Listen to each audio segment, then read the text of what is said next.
Okay, how y'all doing? We're back. This is part two of our little video that we were making earlier. I actually had a customer walk in, or potential customer, and he drove a long ways to get to my shop. He has a 1952 Chevy truck that he wants to fix up or restore or something. Anyway, let's get back to the situation that we were talking about. I don't know if this will stand. Will this stand right? Okay, you can't see me there. Okay, hold on. Let me take this, put it right there. Okay. Okay, so what we were talking about having surgery. I had carpal tunnel surgery on both hands. Okay, and let me tell you, I've had a lot of comments and a lot of people asking me, how did your surgery go? On this hand here, I'll tell you two things I got to say. Number one is I waited too long. If you need carpal tunnel surgery, if you get carpal tunnel action, you need to act and respond quickly. In part one of this series, I was kind of telling you about my life story here. And I don't know if I should have done that or not. But I was kind of basically telling you, I didn't have the money to get this shit done. When I messed my wrist up, I didn't have money to go to the hospital and have it fixed. The only thing I can do is wrap it and pray for the best. When I got my finger cut in half, I didn't pay for that. I went to the emergency room and they fixed it. And, you know, I guess I got bad credit from it and all this other shit, but I had to get my finger fixed. So I've never really been a rich guy that can just randomly say, hey, I got something wrong with my wrist. I got to go to the doctors and pay them $5,000 to fix it. So what happened to this hand after I got the carpal tunnel surgery? I had it for approximately, I would say 6, 7, anywhere from, I think I had it for about 6 years, 7 years. When I drove my truck, the pain was so excruciating, I would have to stick my hand back here and stick it down under something and put pressure on it. I would have to literally go back here and find something behind my truck and let it set on my hand because it hurt so bad.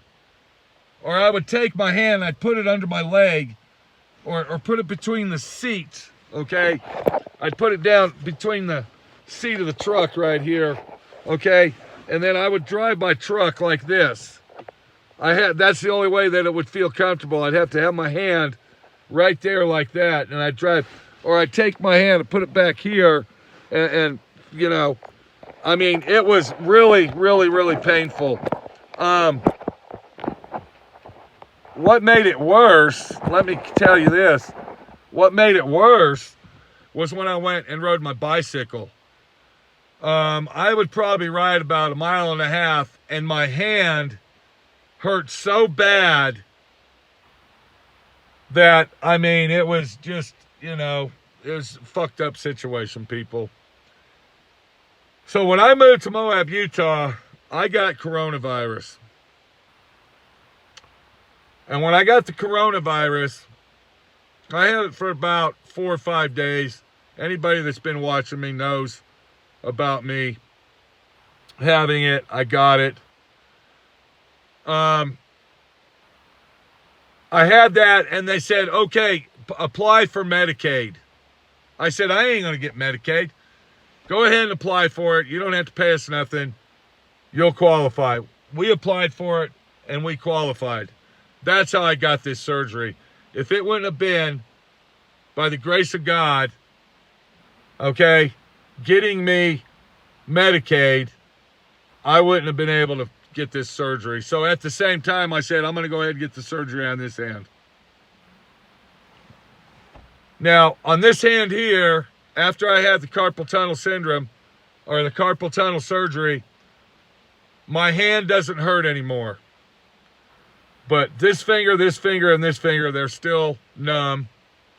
And this finger, my middle finger, I don't know if you can tell or not. All right, but this finger is actually swelled up bigger than this finger. And when I close my fist, I can tell that it's swelled up, you know, like when you sprang it or something. And then when I take my thumb to reach to my finger like this, when I take my thumb and go to my finger, my little finger, I get a strain, like I'm really, really straining in my hand right in here to reach over there and do that. Whereas before the surgery, I had pain in my hand, but I'd be able to use my hand and use it strong. So once again, I don't have the pain anymore, and I can sleep all night long if I need to. But I believe I've lost some of the use of my hand by getting the carpal tunnel surgery in this hand. And these fingers and my thumb are still numb, and every now and then they hurt. When I first got the surgery, it really hurt in this area right here. It felt like somebody took a nail and put a nail in my hand, and that's from the surgery. And I had to do this a lot. I had to take my finger or my hand and push on it, and then it would go away. This hand here on carpal tunnel, I got the carpal tunnel surgery on this hand, and this hand here seems to be back to normal. That's because I caught it early. I caught it right when it was starting. So this hand here, it's already back to normal, and you can't even tell that I had surgery there. There was actually, the scar was right here, same on this hand. So, I mean, look, people, this is the situation. All right, I'm going to go ahead and bring politics into this, okay? When I was a little kid, if there was something wrong with you, you go to the hospital. When I was born, I would say 90% of the hospitals in Denver, Colorado were Catholic hospitals. They were community hospitals, and they were Catholic related, meaning the names of the hospitals were named after the saints, the Catholic saints. I was born in St. Joseph's Hospital, okay? But when I was a kid and you had a problem, you go to the fucking hospital and you get taken care of. If you don't have any money, we're here to fix you, sir. Today, if you don't have any money, you ain't getting shit. And that's how it was in Dallas, Texas, when Minnie had that bicycle wreck. I don't know how many people out there have seen that video set. This was many years ago. She fell off a 40-foot cliff. She broke her leg in 2 places. The hospital literally told me on the phone, and this is on the video, I said, "What do you want me to do? You want me to take a hacksaw and cut her leg off?" And the lady on the phone said, "That's your business. If you want to cut her leg off, you know, that's your business." I said, "I got cash money. I got $23,000 cash. No, don't bring her down here. We don't want your cash. Do not bring your wife to this hospital. If you don't have insurance, we will not do anything." You are fucking joking me. That's the kind of society we live in today. I was lucky when I applied for the Medicaid and I got it. I also found out that it all depends on what state you live in, is what kind of insurance you can get. In Texas, the only way you're going to get Medicaid is if you're 85 years old and you're going to die in 6 months. And when I say that, I'm meaning it's like next to nothing that you're going to get it. All right? Or you're going to be an illegal alien here, and they're going to take you under their wing and give you more than a person that actually was born and raised here gets. And we all know that that happens. We all know that illegal aliens come to America and they're treated better than, you got it, you and me, that were born and raised here. So, you know, is my carpal tunnel healed up? Yes, it is. I thank God every day that I had that surgery. I'll probably have problems with this hand due to my motorcycle wreck. And there's nothing I can do about it. Minnie is in the hospital right now. We're over here at the Moab Regional Hospital. Okay. And I'm sitting in the truck, and she's actually in there getting surgery. Hang on one second. Okay, there we go. She's actually in there getting surgery on her finger. She has a growth on her finger right here, and it's been there for like 5 or 6 years. And they're literally going to cut it out. I mean, it's to the point where she can't even touch the fingertip. And so they're in there right now, and they're cutting the whole mass out of her finger, and then they're going to stitch it up. And the doctor said that what he thinks it is, there's a piece of metal inside her finger that's been in there for years and years and years. And that's what the problem is. I don't know, but, you know, we're going to find out here in about 30 minutes or so. He said the surgery is going to take 30 minutes. I wanted to do a walkthrough in my shop. I just got done making the exhaust fan for my, you know, exotic, overbuilt, what can I say, overbuilt, home-built, exotic, exaggerated paint booth. What I'm doing to this thing to make it a paint booth is ridiculous. I'm overbuilding it like I do everything, and it's just absurd. What I'm doing so I can paint a car is way over the fucking top. I should have never done this. And if we were at my shop, I'd show you, but we're not at the shop, so we can't do that. But what we are is we're right here. There's a guy on Facebook. His name's Richard, and I don't know. I think I'm going to try to pronounce his name Trilinqua. Triangulia.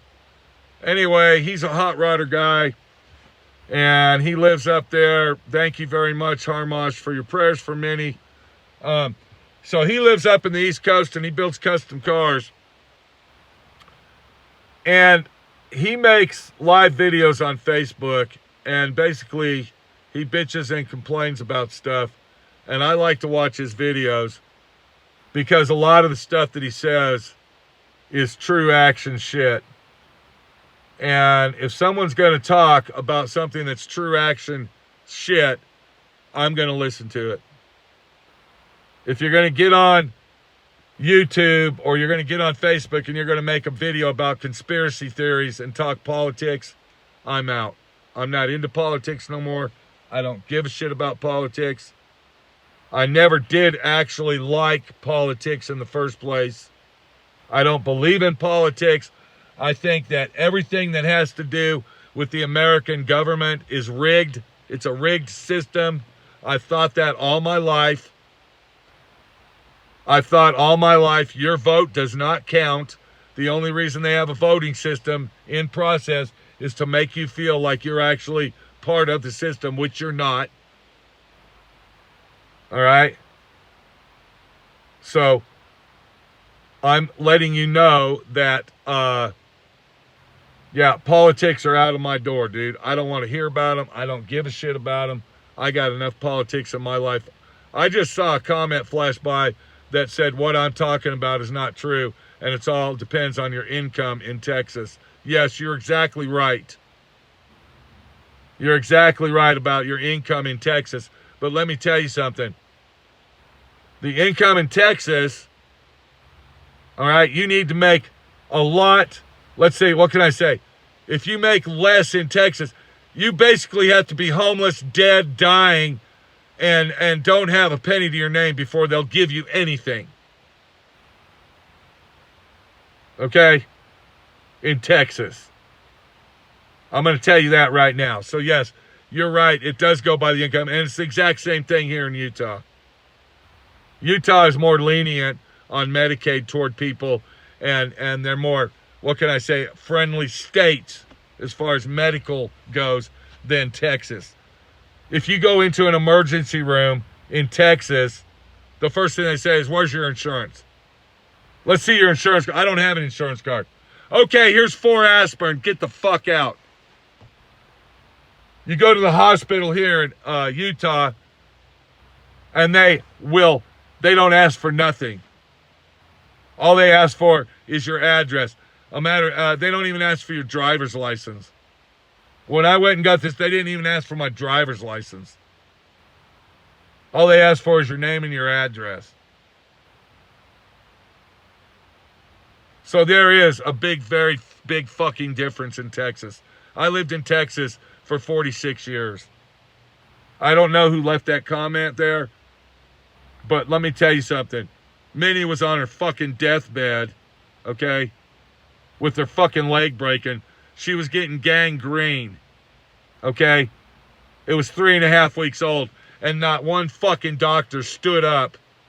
Not one hospital stood up and said, bring her over here. We went to 4 fucking hospitals. We went to Baylor Institute downtown Dallas. We sat there for 7 fucking hours. We went and saw the doctor after 7 hours, and he gave her painkillers, told her to get the fuck out. So if you tell me it's not true, fuck off, okay? Because it is true. I know from fucking experience what kind of medical system the state of Texas has, and it's not fucking good. So when you leave a comment on here telling me that you think you know more about it than I do, I'm not going to sit here and make bullshit fucking lies up so I can get 89 cocksucker people to watch me fucking talk. I know what happened to Minnie, and I know what the fuck happened to me going to the doctors as well. Okay? You want to fucking jump the border over Mexico? Huh? You want to be a border jumper and come into the state of Texas? Do it. You'll get free fucking everything. If you're born in America and you're raised here, you don't get jack shit unless you work for it.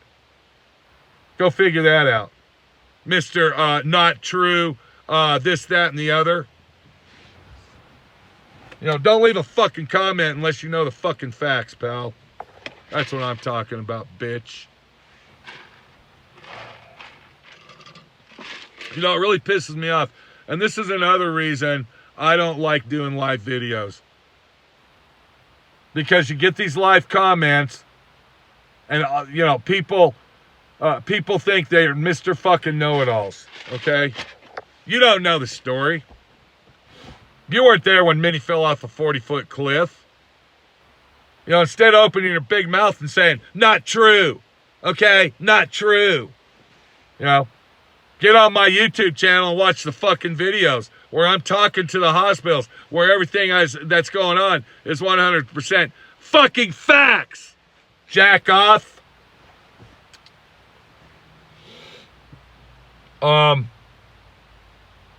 Surgery is a big thing, whether you're getting the tip of your finger cut off or you're getting this done. Okay? Let me tell you something. Here's a guy right here, Johnny something. He just left a comment, which is a true fact. Let me tell you what kills you in Texas. The taxes. Property taxes.